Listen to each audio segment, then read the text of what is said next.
Times of Your Life program for Saturday, May 14th, 10:05. Good morning, everyone. I'm Tim Roselle. And I'm Les Speaker. And welcome to the Times of Your Life, brought to you by the Frewsburg Rest Home, The Other Room, Esquire Cleaners, Quality Market Pharmacies, Key Bank, HCH Interiors, the AAA, and we welcome Stillwater Garden Market. Russ Dietrich, what a pleasure this show is going to be today. Well, it sure is. I've been excited just as we gathered here, Jim, to reminisce a little bit, so the listening audience is in for a real treat. Well, we're going to go back 40 years, but we're even going to go back further than that. We have some very special guests that are going to share some stories, some real intimate situations with the most distinguished native of this area, Robert H. Jackson. Well, yes, and I'm sure, the people in the community, that name relates well to them. The history and the life that he lived, and being one of our native sons, it means a lot to the people in the listening audience. I just want the audience to know, Russ, as you want them to know, that this program is being taped in advance, and we're doing it from the accommodating and luxurious room that Helen Adams has here, Robert Jackson's sister, in the Frewsburg Rest Home, one of our nice sponsors. It's a very delightful sight, isn't it? The very comfortable room. I just kind of like to move in here if I could, Jim. Well, I tell you what, we had a moment to meet with Helen before we taped this broadcast, and I can continue to stay here all afternoon because she such wonderful stories of her brother. Wonderful stories. And if you don't mind, we'll introduce our other guest, Charlie Price, who had the most unique assignment, and I think one he will cherish forever. And he'll look back 40 years ago and realize that he was chairman of the day that Robert Jackson's body arrived in Jamestown to be buried at the Maple Grove Cemetery in Frewsburg. Charlie Price, how did you look at that event in your life? Obviously, it was going to be a one-time thing, and among the other duties that the president of the Jamestown Bar Association might have, I think probably this was the most exciting that any president ever had. Well, it was certainly an emotional time because our native son died unexpectedly of a heart attack at the age of 64, and he was serving his country so well as an associate justice in the Supreme Court. Well, there wasn't anybody in the area, and particularly at the services and the rest of the arrangements that were made for that funeral, that didn't admire Robert Jackson wholeheartedly and sincerely. And it was with great regret that he was no longer with us. Well, Charlie Price, you're still practicing law today. I am. And your firm's name? Price, Miller, and Flowers. Well, this is going back 40 years. How long were you in the law practice before that? I started the law practice in 1947. This was 1954. And in 7 years, you were elevated to the president of the Jamestown Bar Association. That itself, I would call a great accomplishment. Not really. They start you out, as you probably know, at the bottom of the ladder, being a secretary or the assistant secretary or something, and annually you just sort of move up in the ranks. Well, it so happens history paid you a very big honor to have that responsibility on a day where this community and the nation was in mourning over the death of a wonderful associate justice, a man who, when you look back on his career, let's leave aside being an associate justice, he was a solicitor general. Franklin Roosevelt realized his great ability, his great intellect, made him Attorney General of the United States. There's no doubt but whoever met Bob Jackson in his private practice or in his public life had to realize what an extremely educated and clever and brilliant man they were dealing with. You know, Russ, we were surprised today getting ready for this show. We found out he was valedictorian of his high school class. That I had never picked up, and in reading about him and in the many conversations, that was knew he was a graduate of Jamestown High School, but never knew he was valedictorian. Russ Dietrich and I are pleased that this program is possible because the community is now in a decision-making stage of what tribute to pay to him at the Robert Jackson Park that's going to be near the Samuel G. Love School. They're going to choose the particular statue or tribute to him shortly. Yes, and that's going to become a local landmark, the park and the place where his statue will be put. So generations that are yet unborn are going to benefit by that. So I know the committee has that in mind as they're developing the park and developing the statue. And a third thought I had as Charlie was talking, I'm an addict of public television and CNN, and very seldom does a month or 2 months go by that you don't see something or hear something about Jackson and his work and his life. It's amazing when you think, that was one of our native sons. It certainly is. And Russ, we're going to try to get as much of that story in the short time we're allotted for this show. Russ is finding out it's not as long a show as he thought it normally would be when we get involved in these wonderful subjects. And we're going to meet the most wonderful lady in just a moment. But we have a message from one of our sponsors. Now, Dave, here's a date for all of us to think about, Jim, and that's the year 1954. That's when Esquire Cleaners opened its doors in downtown Jamestown. And we realize now that the changing face of downtown Jamestown, what does it take for a business to stay around as long as they have to celebrate their 40th anniversary? Well, many things make that up, and I think convenient hours from 7:30 a.m. to 6 p.m. Monday through Friday and 7:30 a.m. until 5 p.m. on Saturdays. That's a lot of hours open for the public. And, of course, excellent service. The thing that I like and use periodically is the same-day service. If you get an item in by 11 in the morning, you can have it that night and go out on the town. And, of course, that's also available on Saturdays. Saturday morning, you wake up and forget to have your sport coat cleaned, well, they'll take care of it for you. And, of course, really, really nice people that wait on you when you're there. Just no finer people than Margaret and Linda and all the folks at Esquire Cleaners at 302 East 2nd Street across from the post office downtown Jamestown. Make that your cleaning headquarters. Thank you very much, Russ. And let me just introduce a new sponsor on our broadcast this week. There's really no question about it when it comes to plants. When to plant, what to plant, where to plant, and how to plant. You simply go to a place where they know them because they grow them. And that's the Stillwater Garden Market. How do you get there? Very simple. Stillwater Garden Market's easy to find. They're at the Y on Foote Avenue, Route 60, between Jamestown and Frewsburg, right in Stillwater. So what do they have there? Just about everything in the way of plants and plant-growing supplies, annuals and perennials, foliage plants, ground cover, bedding plants, rose bushes, special flowers to attract hummingbirds and herb plants and bulk seeds and bark chips and peat moss and potting soil, garden fertilizer, and much, much more. Now, why should you go there? Well, right now, this is the planting season. And for your convenience, John and Jackie Schultz, owners of Stillwater Garden Market, are open 9 a.m. to 8 p.m. every single day of the week, waiting to help you out. That's an 11-hour day.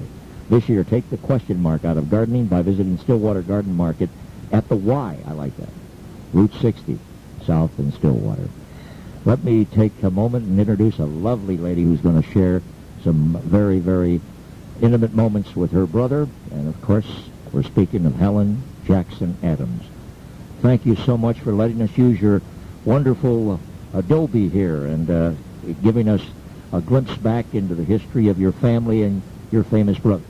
It's been a pleasure to have you. Well, we've shared a few stories before we put the microphone on, Helen, and I have to say I've got to go back to what you said. Your brother was 12 years old, Robert Jackson, when you were born, and he watched over you, didn't he? He certainly did. He was appointed my guardian after my father died at 11 years. I was 11 years of age, and Robert was then my guardian. He constantly kept in touch with you as his career was moving forward as rapidly as it was, as he was getting more responsible positions. He kept you on the phone, and he made sure visits were in the offing all the time. All the time. He came to Frewsburg and spent his time with me. Russ, you have a question? I think you were so fascinated with her story. Well, I just, being 11 years old and accepting that responsibility, I presume then you begin to see how his life was forming and what was going to develop for him. I presume when he got the job in the court, there was really no surprise to you at all, was it? It really wasn't. Well, as a small boy, just give us an idea, or when you saw your older brother, just what were his interests as he went to school, and he was a very studious student, to be valedictorian of the class and to be doing what he was doing. What did he love to do? Well, he was quite a reader. And, of course, my father had a livery barn and horses, and he was fond of horses always. And did he have one personally at any time in his life? When he lived up on Lakewood Road, He had horses up at that barn that he owned. He loved to ride them. Yes, he did, and so did his wife. And we're going to get back to that. Okay. Our guest, Helen Jackson Adams. I wonder if he ever played hooky. I presume he did. I wouldn't. Well, that makes them all human, doesn't it? Makes me feel better, Jim. Just Helen Jackson Adams, you're 90 years old today. That's right. Never expected to have this many years. They've treated you well, haven't they, Helen? Yes, I certainly have. I've got my hearing and my eyesight and my mind. Certainly have, because you gave us detailed accounts of your brother and his career, and of course we're very good friends with your son Harold, who's kept us in touch, and we're grateful that he made this arrangement for us to meet you. We're going to get more of the story from you as this program progresses. Russ, there's a lot to ask. Well, there sure is. You know, just in her lifetime, other highlights other than being part of the Jackson family, there's got to be other historic highlights in her life, too, we could get to talk about. I just want to know, Helen, if I can, when Robert Jackson graduated from Albany Law School, he came back home to set up a law practice. Can you just give us a little bit of what he was saying and why he wanted to come back to this area? Well, when he came back from law school, he was not admitted to the bar because he was not 21. He was admitted to the bar in Rochester, and he practiced in an office under Frank Mott in Jamestown to hang out his own shingle. Charlie Price, I didn't realize you had to be 21. Well, probably not anymore. But right now, to be admitted to the bar, you have to have had graduate school plus law school. So it's very few that get through that arrangement at the age of below 21. Well, we're going to go back and keep at least the family history here in place with Helen Jackson Adams, of course. We want to certainly take all the events of that occasion into place. Helen, of course, had opportunities to visit her brother when he was an associate justice. You were invited down at times to be in the Supreme Court. I was invited down to the Supreme Court for the memorial service. My husband and I and son Harold went. Can you describe that day to us a little bit? She feels that the emotions are coming back, and you can understand that, can't you, Charlie? Okay, we'll just pause here for a moment, and we'll let Russ pick us up on one of our nice sponsors. HCH Interiors. Now, there are basically two types of investments, the kind with risk and the kind without. And we all know the stock market is certainly risk. A beautiful Karastan carpet, on the other hand, is not. Over 60 years of experienced craftsmanship and the finest quality fibers go into every Karastan, and they're backed by a generous 20-year guarantee. Find out more about Karastan, the Cadillac of carpeting, with a risk-free visit to the HCH Interiors next to the Pepsi plant at 2208 Washington Street in Jamestown. Beautiful homes begin with beautiful floors, be they carpet, vinyl, tile, or wood, and it's all available at HCH Interiors. And we thank them. They've been with us each and every week and will continue to be. And one of our other nice sponsors, of course, is the one we try to locate so furiously for you, I think, in the sense that they're what we might say out of the way on First Street. But George and Theo, or Kathy, I should say, want you to visit them at the other room. And this is a room in the old Broadhead Mills building, speaking of history. It's hard to believe, but they're there to show you what they can do with their expert work on oak, maple, cherry, whatever you want. They're there, and they'll show you handcrafted contemporary oak furniture. It's made right there. George and Kathy Theo. Because the other room is a factory outlet showroom, you save all the normal middleman charges. Now, how good is the furniture? The other room will guarantee it for life. That's how good it is. It's a guarantee. So visit them Tuesday through Saturdays, 10 to 5 at the other room. And remember, you just turn right by Homelands and just go halfway down First Street. And just thank them for being part of the show. Main Street's open again, so it's easy to get there. No excuse. Well, they did that job in a hurry. If other places could be as efficient or other work that could be as efficient. Charlie Price, we're going to go back first of all to the moment you knew you had the assignment of preparing that day for the arrival of Robert Jackson's body for burial in his home in Frewsburg at Maple Grove. What kind of calls did you get from Washington, and what kind of security arrangements did you have to be concerned about? Fortunately, we got a call from somebody who had established a protocol for all of the arrangements, and called us and told us what the security measures would be, when the court would be arriving at the Erie station on the Pennsylvania Railroad. And we had described to him what our plans were for the procession to the cemetery, and then after that, the luncheon at Moonbrook Country Club. And he told us exactly how that would work, and he was in charge of that part of it. I also have to say that when it appeared that I was going to have some responsibilities with regard to this, and I was rather young and inexperienced with this type of thing, certainly, I went to an old friend of mine and of Bob Jackson's, Marion Fisher, who was in private practice for many years at the same time that Bob Jackson was. Mr. Fisher, whom I had called a personal friend for many years, certainly went right in and helped me out, and if there were any wrinkles anywhere, he knew how to iron them out, and he did. So I had to give him an awful lot of credit for the way things ran during that particular day. I'd like the audience to know, Charlie, that you, of course, had to select. How did the process of selecting the pallbearers occur? Well, among the pallbearers were two of partners in a former firm with Mr. Jackson, Ernest Leet and Gerald Herrick. And the firm bore their name along with that of Robert Jackson. Also, some of the other bearers were other officers of the Jamestown Bar Association at that time. All right, Russ? Well, all the justices, they arrived at one time and come into Jamestown on the train, and then where did they go? Did they have special accommodations, or just kind of what happened that day? Well, we knew when the train was going to arrive. That was part of the protocol agent's information to us. So a delegation from the Bar Association went down to the Erie station and started to go through the cars of the train that housed the justices. And we would stop into the compartments and talk with one or the other of the justices. And I know myself, as I was going through the train, Justice Frankfurter hollered at me, says, "Hey, you, come in here a minute." And that, I guess, was maybe typical of Justice Frankfurter.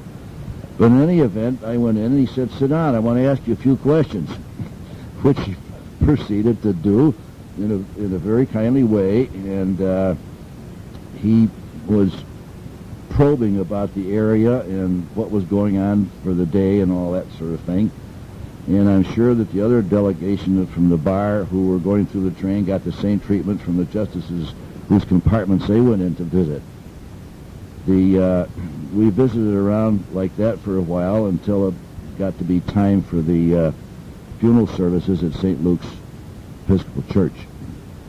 I just want to add to that, if I can. You mentioned one of the justices there, and I'll mention that the justices that did come that day were Justices Sherman Minton, Stanley Reed, Tom C. Clark, Hugo Black, of course, Chief Justice Earl Warren, Justices Harold Burton, Felix Frankfurter, and William O. Douglas. And certainly now that we look back, just think how much history they created in the years following even that. They certainly did. A lot of printer's ink was spilled over what some of these guys had decided and how they acted off the court and so forth. And so there is a lot of history behind that group of 8 justices. If I may, and I go ahead, Russ. I was just going to ask Charlie, when did you get a sense of what history was being developed that day? Did you have that feeling right then, or did it come back to you later, or what? I'm sure it came during that day because not only did the other 8 justices partake in the ceremonies here in Jamestown, and very graciously so. Amazing. They're all human, they're all men, and they're all gentlemen. That the Governor Dewey was also present at that service.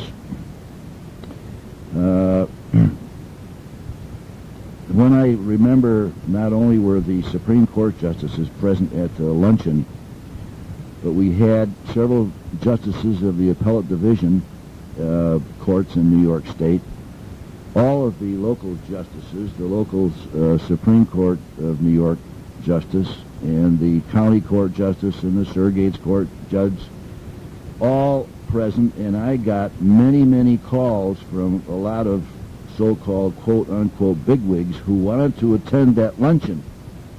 And there's obviously a limit on the number of people that could go, so we had to observe a certain protocol with who would be invited and who would not. That's where Marion Fisher was of extreme help. Well, let's, if we can, we'll switch it over and ask Helen Jackson Adams, of course, Robert Jackson's sister. Did you have any personal meetings with the rest of the justices that day, Helen? No, I did not. Did you have any meetings in Washington with them? Did they chat with you in even for 30 seconds or a minute on off the court bench? No, I didn't. You're strictly one-on-one with your brother in all these situations. That's right. Do you recall the eulogies at that event for your brother of that particular day? Why, there was many, but I, of course, don't remember who gave them. Maybe we can go to Charlie. Do you recall that? I don't. I was, of course, you're talking about the ceremony in Washington. I was not present for that, and I don't know exactly anybody who was from Jamestown. There were plenty of eulogies at the St. Luke's Episcopal Church ceremony, many of which had been telegraphed in or written in and were read at that ceremony. I'm sure there was one from, I remember reading that Harry Truman sent a note, and other notables Howard did, and so on. You read those at the ceremony. That available at that time were read at the ceremony. So we've got the justices. We've met them at the Erie Railroad Station. We've now escorted them where from the Erie Railroad Station? To the Episcopal Church in Jamestown. And from following the ceremony, there was a procession, a car procession, motorcade down to the cemetery in Frewsburg, and from there to Moonbrook Country Club. And I remember I had a great sinking feeling as we drove from Frewsburg to the Moonbrook Country Club that I had forgotten to tell the manager of the club to put the flag at half-mast. But as we drove up the driveway to the clubhouse, it was at half-mast, and I was ready to give that manager my week's wages for having remembered it. All those things that crowd you at that moment saying, is everything in place? And all of a sudden that became your big concern. Yes, and as we went into the, parked the cars and got everybody into the clubhouse, there was a guest book on a little stand in the entryway, and all the justices were asked to sign the guest book, which they did. It was a rather confusing time because that little corridor before you got into the main dining room was filled with people who were anxious to have me seat them next to Justice so-and-so or so-and-so. And I had to say, well, you'll have to find your place. We've got all that prearranged so that we can reduce the confusion, which would obviously entail that way. It all worked out very smoothly, except for one thing. That sometime the guest book with those names on it was put in what we thought was a safe place at the country club, and somebody got into it and made off with it. We've never been able to find it since, which is a shame. I agree with you, Charlie. In fact, you just beat me to the question I was just about to ask, and I think Russ had it on the tip of his tongue to ask where that book would be today. Well, my cry to the audience that listens, if anybody has any indication where that book might be, as you're talking about, memorabilia and a display of memorabilia for that day and the life of that grand man in our community, that should be returned back to to public domain. If anybody has any idea, like I say, no questions asked of anything. That book really belongs to Moonbrook or to the public that can be shared with. I'm just thinking, Russ, this has just occurred to me as you were talking, that this is the radio version of Unsolved Mysteries. It's gone that way so far. It has, yes. Helen Jackson Adams, we got to get back to you, and I just want to continue to find out some intimate parts of growing up with your brother Robert. Can you tell us some interesting little tidbits? Did you two, as brother and sisters, ever have any encounters? No, he was enough older, so he was more like a father, and we never had any encounters of any kind. You went, as you said, to visit as often as you could, or he came home to visit often. He liked coming back to this area. He certainly did like to come back, and he enjoyed things that he could get here that he couldn't get in Washington, like cowslip greens. He waited desperately for those. He certainly did. Did you fix them for him? I certainly did. What's the recipe? Well, all you have to do is to wash your greens and put some meat in with them and cook them until they're done. Ham is very good in with the greens. Cowslip greens, and I thought of something else. What other favorites did he have, Helen? He loved roast beef and nice brown gravy. What did he go back to? Did he like to have reunion with his friends when he came back? Did he say, make sure I see my friends if they're available? He always had friends, and called them and went up to Jamestown to see them. I gave him a door key, and he could come and go just as he wanted to. That's this relationship is such a warm story. And Charlie Price, I would have to get to you and ask if when he came, you always were there to be a friend and have just a good conversation. Well, he was a good friend of my father, Wilson Price, and I'm sure they saw each other when he was here visiting. I was younger. I was probably playing with his son Bill instead of worrying about where his father was. Well, we're going to get a little glimpse into that kind of relationship, too, and we're also going to meet with our good friend Ron Page, by the way, who set up this idea for this Saturday show. And there's, of course, an interest here because he's got so many wonderful things coming up for the great seniors of our community. We're going to pause at this moment in our broadcast. We're broadcasting from Helen Jackson Adams' room, number 13, at the Frewsburg Restaurant, one of our sponsors. This is The Times of Your Life with Jim Roselli. And Russ Dietrich. We'll be back in just a moment. The Times of Your Life with yours truly, Jim Roselli, and co-host Russ Dietrich continue. Our subject matter today, the big day that occurred in Jamestown, New York, back in October of 1954, when the Associate Justice Robert H. Jackson came home to rest in the Maple Grove Cemetery. And we thought we'd share that day and part of his life, of course, and the wonderful relationship he had with his sister, Helen Jackson Adams. And we'll get to more of this story in just a moment. Quality market pharmacies. I want to stress the last word, pharmacies, because some of you may not know there are 4 local quality market pharmacies. The Faulkner Quality Markets and the Fluvanna Quality Markets are in-store pharmacies, and whereby the Frewsburg Pharmacy and the Westfield Pharmacies are standalone stores. All 4 of the Quality Market pharmacies, in-store or standalone, have several things in common. They're all under the direction of Richard Swartz, who has years of local community pharmacy experience.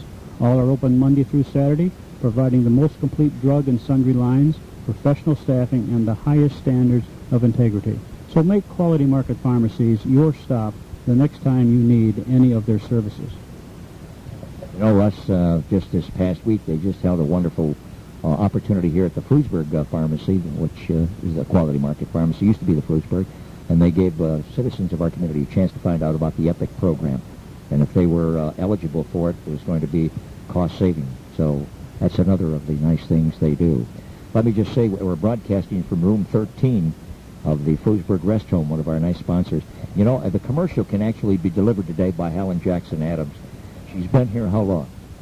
Just since the first of the year. Yeah. And I asked you how you enjoyed the accommodations and the staff.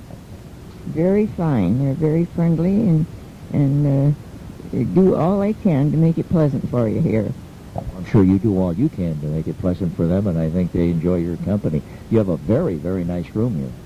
It is a nice room. Nice and light, and I enjoy it, and I could bring some of my own things, which made it more homey. You said you had a wonderful view here. Yes, I do have. Very accommodating. You have your photos of your family and history, and you're surrounded by a lot of wonderful memories here. And we're going to get more of your memories with your brother Robert in just a moment. This is the home we tell people to certainly think about if they're particularly in the same situation where you're alone, where your grandmother or father or mother can use the good company of good people and a staff that is very concerned and compassionate. As I mentioned on other programs, I had the experience of an uncle stay here several years ago, and what Mrs. Adams is saying is very, very true. It was a nice, comfortable place, and they just smothered him with love all the time that he was here. Well, all you have to do is get in touch with Joyce or Steve Sisko at the Frewsburg Rest Home. Well, let's go back. You know, I have to quickly, before I forget it, go back to Helen Jackson Adams, because she was telling a story not realizing the mic was not live. She was telling me something about bringing your own lunches to some occasion. After the justice had been up here and was ready to start home, I was packing a lunch for him to have on his way. And so I said, what sort of a sandwich would you like? He said, was there any of them cowslips left? I said, yes. He said, just put some of them between some bread and butter. He's my kind of guy. That sounds like a Garduni sandwich. It's close, Russ. It's close. Helen, when was the last time you saw Robert Jackson alive? About the week before he died. We had been down there on vacation, and we came home, and he died the very next week. You told me before we started the show that you had a sense he just wasn't feeling well. I could see that he wasn't, because he was always up so early in the morning, and he wasn't while we were down there, and I could sense that he wasn't up to par at all. You showed some concern down there. Yes, I did. I didn't want to go farther south, and I didn't. Your husband wanted to take some days that you had coming for an extra vacation. He said, let's continue to go further south, and you said to him, No, I don't want to be that far away from a telephone, because Robert is not going to be here long. you just felt when you saw him that that was possible, isn't it? Charlie, does that amaze you? It does indeed, and that shows how close those brother and sister were. There's no question about it. Yes, she could read into his face and into his body, I guess, exactly what was taking place. That's interesting. Russ, I certainly will give you a chance to ask Helen Jackson Adams anything you feel you want to be more knowledgeable about. Just a little on the side, as we mentioned, the students in Frewsburg are studying that part of history now, and I understand there were some students in here yesterday to interview her, and it was interesting the questions that they asked. I just don't know if you might share that with us. Yeah, there was a class that came here, and I think 30 students were paraded through this room, weren't there, Helen? Mm-hmm. That's right. What questions did they ask? Well, they really asked more questions about my life than they did about the justice. They wanted to know what colors I liked, and if growing up I had pets.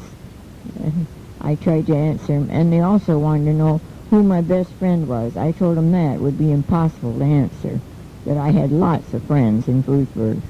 What an interesting answer to kids. But what interesting questions. A youngster asking who your best friend is, because you hear children, Charlie, and you said it, what kid doesn't say, my best friend is? Well, the questions are obviously contemporary. That's what kids think about. That's interesting. Did they finally get around to asking something about your brother? Not very much, no. Did they realize what position he held in the government? I think they did, yes. And I asked them some questions if they knew why the Jackson School was named the Jackson School. And they did know. Yes, they did. Oh, that's nice to hear. Okay. Do you suspect, Helen, that they would probably now go back and do a little more investigation into his life? I think they might. And there's a nice portrait in the Jackson School of the Justice. What grade was this? Do you remember? I don't remember what grade it was. Well, they were here, and 30 wonderful youngsters here had a chance to meet Helen Jackson Adams. That's going to be an experience they're going to relate to, like Charlie Price is relating to being part of the funeral service. I'm sure years later they're going to relate to the fact they had the chance to come over here and visit. That's exactly what we're going to relate to at this moment, because Charlie Price, speaking of the wonderful little moments that are unexpected that come with an event like this, you said Governor Dewey arrived late. Yes, he did. The service was about to begin, and Main Street between 5th and 4th Streets was just jammed with people who were waiting to see the casket come out of the church and be put in the hearse, and see the dignitaries file out of the church. And there was a lot of sirens coming down Main Street.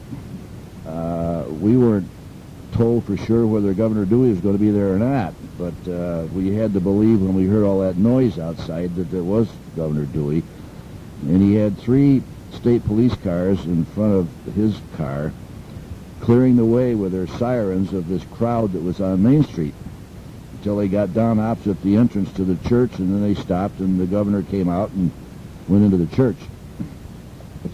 Russ, you saw a picture, and that's what prompted the question. You saw this picture that the Post-Journal had at that time, and it was a huge audience in the church, let alone outside the church. Well, there were just throngs of people. Like Charlie said, had it all blocked. And I just wondered, did that continue along the roadways to the cemetery with the crowds on the side of the roads? And I don't recall that was true, no.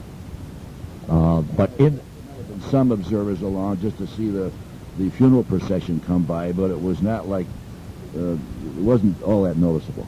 This is Charlie Price, one of our guests, of course, who was president of the Jamestown Bar Association, chairman of the day, having to plan the agenda that was to take place when Robert Jackson's body arrived for internment here at the Maple Grove Cemetery. Ron Page is with us. Ron, of course, knows Frewsburg well. He's just turned out, I think, 3 editions of a newsletter that is now part of the Frewsburg community. Ron, is this going to be a story in your newsletter, maybe in October, the 40th anniversary of the event?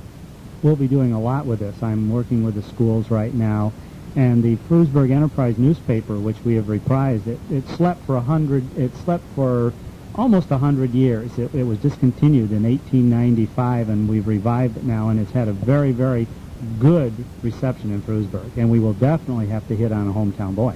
That's for sure. You also hit on one in your last, I think, edition when you gave us the pleasure of interviewing Bert Stoddard, who was an unforgettable man in what he does with his life in his later years, climbing mountains and doing so many things, cycling across America. You featured him in the last edition. We featured Bert in the last edition, that's correct. And you will continue to look at local people and find out that they lead some fascinating lives. At every age, we're working on a story with a couple of young people right now also.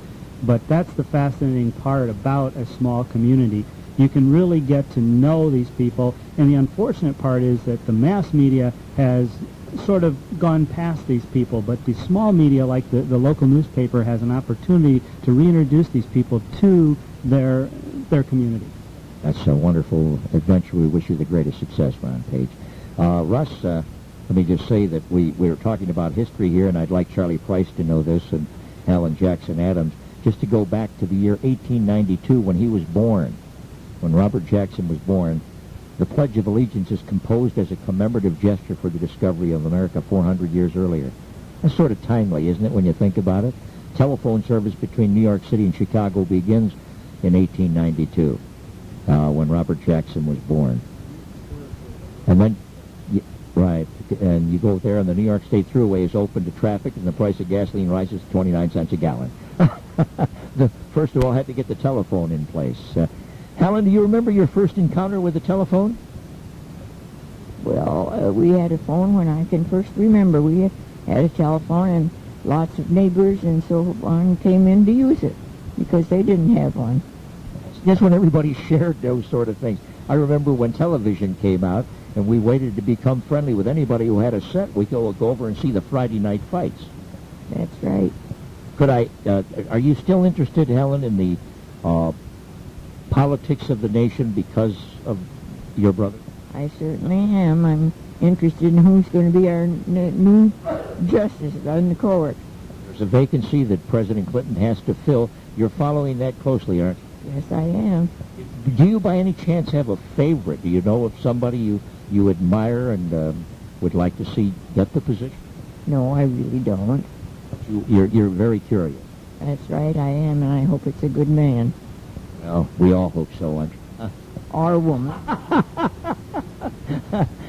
Well, Helen, women have come on pretty strongly. They certainly have. Did you feel that the movement should have started sooner? I think it should have. There's lots of intelligent women. We're meeting one of them today. Sure are, Jim. Absolutely. Fun to share those times and share this day with her. I got to get to Charlie because you talk about the rest of the day, Charlie. We've already had the service at St. Luke's. We had the arrival of the justices at the Erie Station. We escorted them to the church. The service is over. There's a luncheon at Moonbrook, which you just described. Following that, what did you do with the 8 justices? We had suggested that we take a trip around Chautauqua Lake with a particular stop at Chautauqua Institution. They were all extremely interested in doing this. So we got the convoy together with a state trooper in front and a state trooper in the rear and drove around Chautauqua Lake. We split up the judges among the cars, and various members of the Bar Association volunteered their cars for the job. That wasn't hard to get them to do. And when we stopped in Chautauqua, I don't think there were any one of them that hadn't heard about Chautauqua, or they had heard about a Chautauqua. So there were questions about, was this the first one? Because we've heard of other Chautauquas. There's one, for example, in Boulder, Colorado. There's one in Florida. And we said, this is number 1. And so there was a little history we had to give out about how it started and why it did and how it's developed. I think that they had mental images of what Chautauqua might be like, having heard about it, but they were certainly surprised and changed their images when they got a chance to drive around Chautauqua and see the amphitheater where very famous people had been on the stage, and the fact that there was an opera house and there was an in-house symphony there for the summer season. I don't think they had any idea what it was like, that colony inside of a fence. So they got that idea. I think I said before that I had the pleasure of riding with Chief Justice Earl Warren, who was quite an outdoorsy guy himself. And he saw the lake and all the woods around, and he said, you certainly have it made here. You don't have to go very far, take much time to go fishing or hunting. And I said, that's exactly right. He said, would there be a chance that I might be able to rent a place somewhere around the lake for a couple of weeks in the summertime and take advantage of that?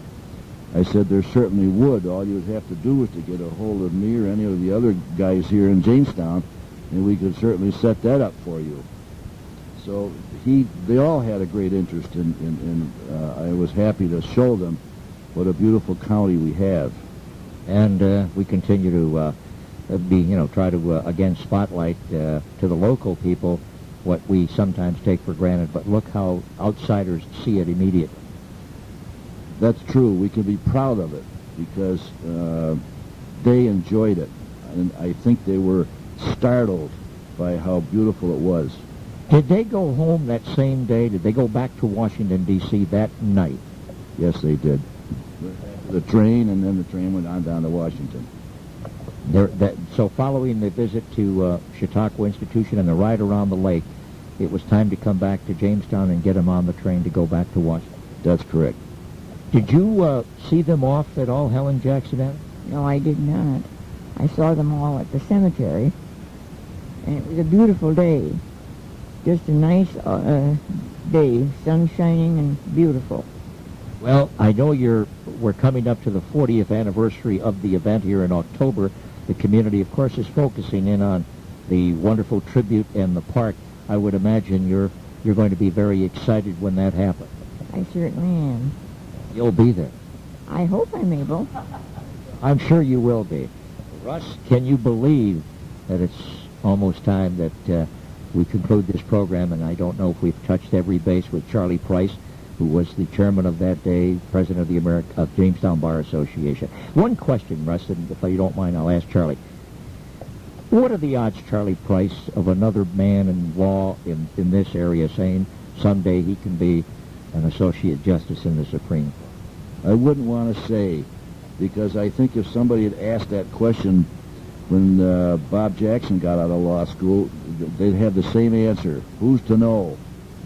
But isn't it interesting that President Franklin Roosevelt, when he was governor, saw the brilliance of this young man?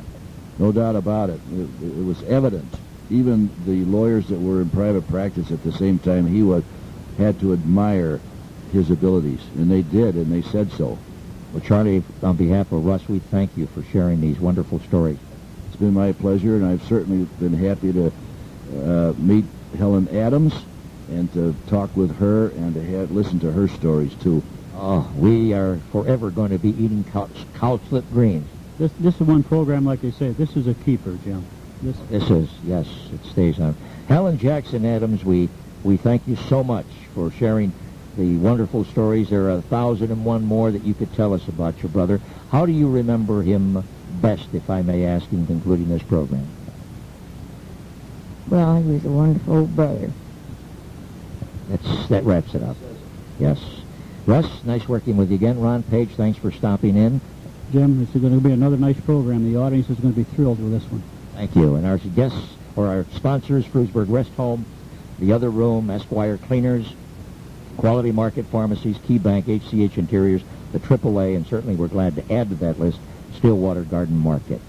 This has been the story of a famous and historical day in Jamestown, New York, looking back 40 years on the arrival for the coming home of Robert Jackson to his home in Maple Grove Cemetery in Frewsburg, New York. Jim, I think we better warn the libraries, because I'm sure this program is going to trigger a lot more research and a lot more reading on the subject. We certainly hope so. On behalf of Russ Dietrich, this is Jim Roselli. Thank you for being with us on the Times of Your Life.